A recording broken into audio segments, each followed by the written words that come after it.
So, as we've been doing all this in Advent season, we've been talking about the rules of St. Benedict, the rules that St. Benedict gave to his monks to live their life by so that they could live in community, and how we can take those same rules and apply them to our life, to bringing our families together, bringing our communities together, trying to grow in God's holiness through our life in our families, through our life in our communities.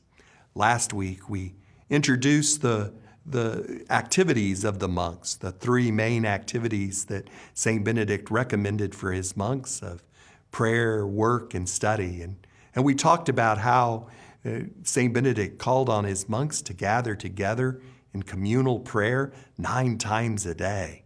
But besides just praying there in communal prayer, he encouraged his monks to also pray throughout their work and study.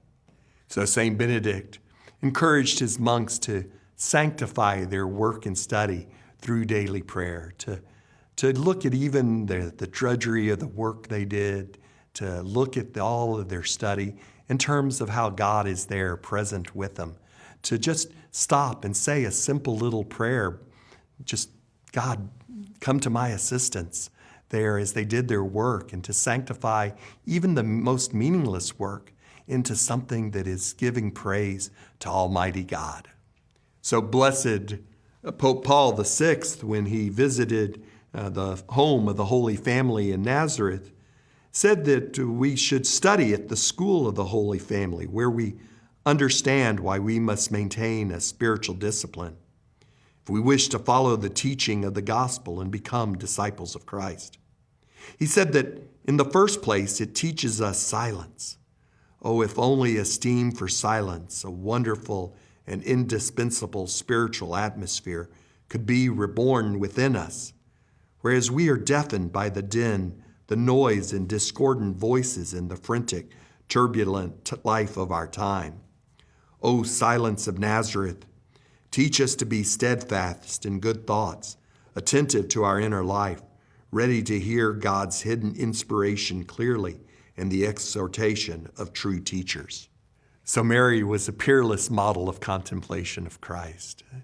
From the moment that he was conceived at the Annunciation, Mary was contemplating the role of Jesus Christ and what this son of hers meant.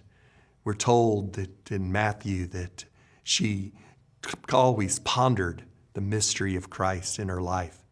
And that's what we should do, is ponder how Christ affects our life, how Christ is in our life. Just throughout the day, silently ponder, think about Christ in our life. Pope Benedict tells us that Mary's ability to live by God's gaze is, so to speak, contagious. The first to experience this was St. Joseph. His humble and sincere love for his betrothed and his decision to join his life to Mary's attracted and introduced him, a just man, to a special intimacy with God. After trustfully complying with the angel's instruction, do not fear to take Mary your wife, he took Mary to him and shared his life with her. He truly gave the whole of himself to Mary and to Jesus, and this led him to perfect his response to the vocation he had received. Throughout the gospel, Joseph is really silent. But it is through that silent faithfulness that he was persistent and patient in bringing up Jesus and teaching him how to pray. And Mary and Joseph form a great model for our families on how we should bring prayer into our families, that through that silent prayer, that silent contemplation, recognize how we are imparting upon our children that need to pray, that need to bring God's presence into our daily life. So it is through this silent prayer throughout our day that we can sanctify our work and our study as we recognize God's presence in our life and ask God's assistance in everything we do. Throughout this week, I hope you come together with your family as family and friends come together here to celebrate Christmas and join together in prayer throughout the week. It's not too late to join us in praying the O antiphons every day that we talked about last week. You still can pick up a copy of the O antiphons booklet in the back of the church. Also, again today, we will pray the consecration prayer to the Holy Family. We encourage families to gather each day and pray that prayer together, consecrating themselves to our God through the Holy Family. And of course, we hope all of you join us for our Christmas celebration. Starts on Christmas Eve. We'll have Mass at 4 o'clock, 6 o'clock, 8 o'clock, and at midnight. And then on Christmas Day, we'll have Mass at 9:30 and 11:30 a.m.